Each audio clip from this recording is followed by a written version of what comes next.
ਇਹ ਦੋਸਤੋ ਕਬੂਤਰਾਂ ਦਾ ਗੋਟਾ ਲਾ ਰਿਹਾ। ਇਹ ਬਦਾਮ 10 ਕਬੂਤਰਾਂ ਰੋਜ਼ ਦੀ 100 ਗਿਰੀ ਦਿੰਦਾ।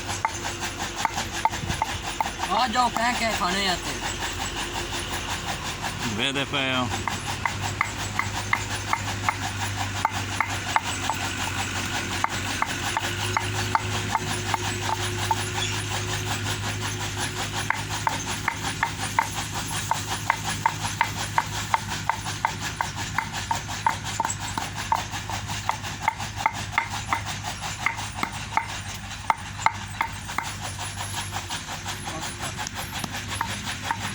ਕੀ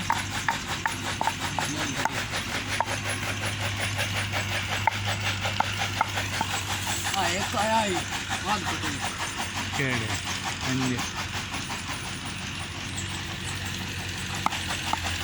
ਦੋਨੇ ਆਹ ਕਿਸਨੇ ਇਹ ਹੋਣਾ ਨਹੀਂ ਗੋਟਾ